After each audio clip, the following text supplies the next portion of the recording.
Hello YouTubers, it's VelociKiller13. I will be presenting the Charlie Brown minifigures featured in It's a Living Dinosaur Charlie Brown. Now, I have to give some credit and special thanks to ancorreaprod, who's another YouTuber who made the Snoopy Lego tutorial and the Lego Charlie Brown tutorial.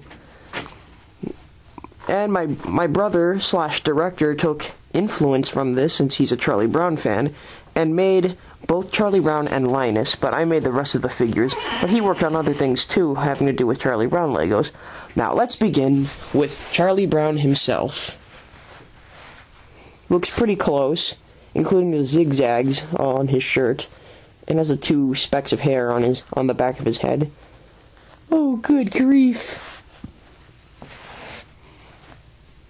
Next, we have Pigpen.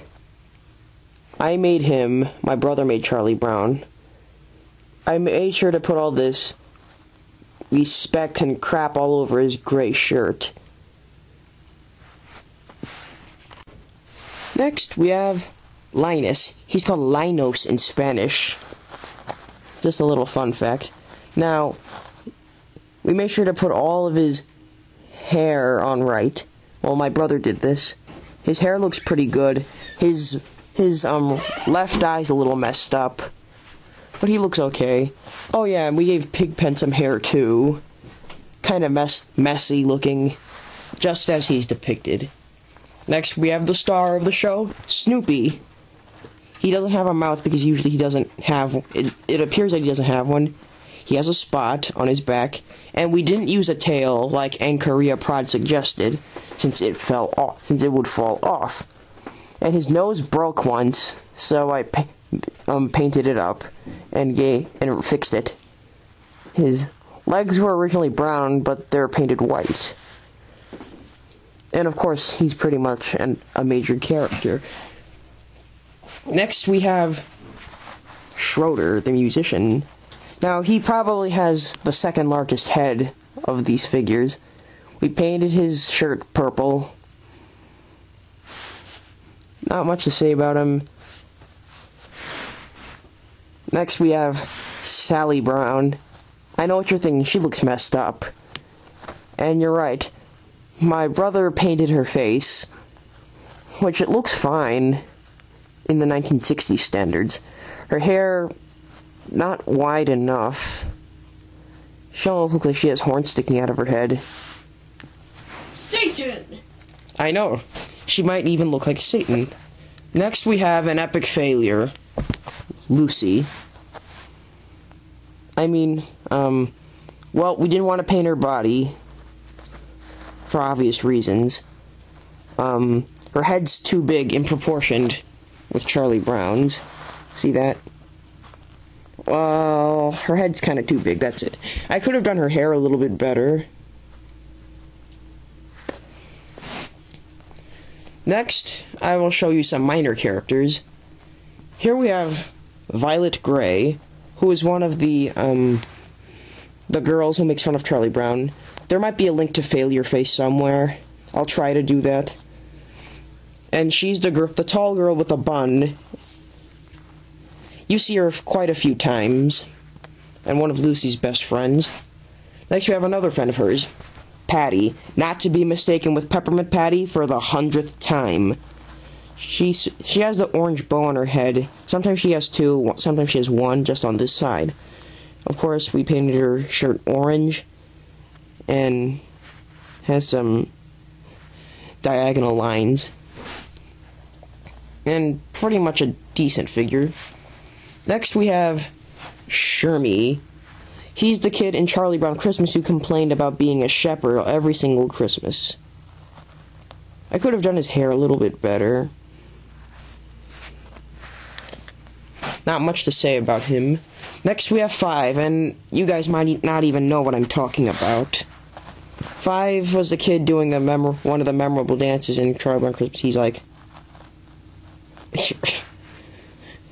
Of course, I put the number 5 on his shirt because he's depicted as having one most of the time. And we have his 2 sisters, 3 and 4. their hair is made out of string as well, just like Linus and Pigpen. Of course, they kind of look the same, just some hair differences.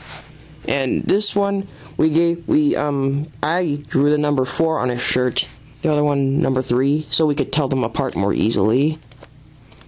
And they're the two twins in Charlie Brown Christmas, also doing a memorable and distinctive dance. And I guess I'll show you three other creatures we've made. These are the birds. Here's Woodstock.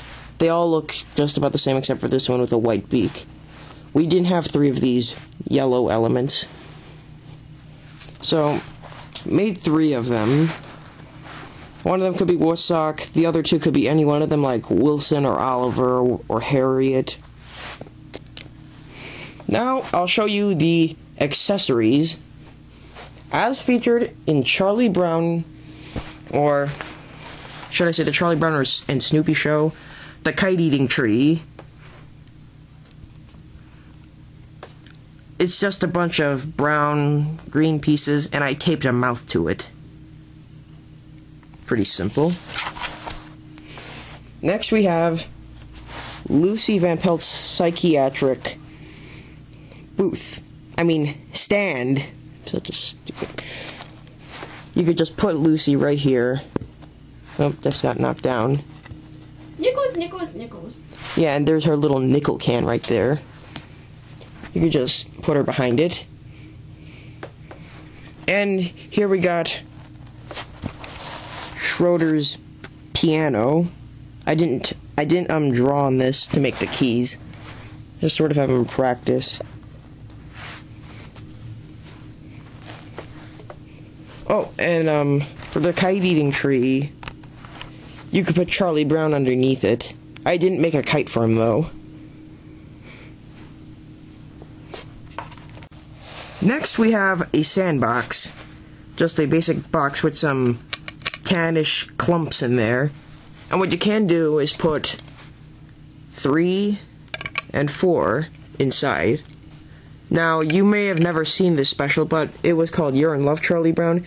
You see them playing in there, building a sandcastle, and then dumb old Pigpen just walks right through it, and all the sand goes with him, since he's covered it with dust. So, yeah, that's the only reason I built the sandbox, and plus, I thought 3 and 4 needed more attention, but I don't want to mess with Charles Schultz's work. Next we have Snoopy's doghouse, or his saplift camel, you could say. My brother made this one. Oh yeah, he also made the kite-eating tree, but it wasn't intended to be one at first. I just put that mouth on there. At first it was solely for the film, but we decided to just leave it there. So, here's his house, and there's a whole bunch of items in there, too. There's sort of like the bow for a violin that he plays in its Flash Beagle, Charlie Brown. Bunch of junk. A harmonica, just a single piece. A suitcase, which is, well, 2 suitcases, and a basketball element that came with the SpongeBob set. And we even got his supper dish. And here is his typewriter, and this little sheet comes out. So, what you could basically do is, like, you know, have Snoopy, lay down, or have him sit up. You could even put Woodstock with it, too, if you want. And the last and final accessory, a tree. Just a tree. And here's a little nest for Woodstock to lay down in. And the other birds could just sit there. So, yeah. So it's just 1, 2, 3, 4, 5, 6 sets, basically, that we've created. The other characters could go with him somehow, and this is if the Lego company ever had the rights to make a Charlie Brown Lego set. In fact, they could have been able to while Charles Schultz was still alive. Probably. It would have been a great idea. So, ancorreaprod, thank you for this idea. It led to great creations here. Oh, by the way, 3, 4, and 5, you might not remember them. They weren't even in, It's a Living Dinosaur, Charlie Brown. And I know it's taking a while. Well, that's because I'm trying to take a break from that. I've stated that a few videos ago. And I'm telling you, they will be featured in it, just in the final part. They will be. Trust me. Oh yeah, guys, I forgot about one more thing. My brother had just built the brick wall that Charlie Brown and Linus would, talk about their day. It's 3-dimensional. There's Linus, there's Charlie Brown. Of course, you see them, just sit on that wall a few times. Well, now, VelociKiller13 signing out.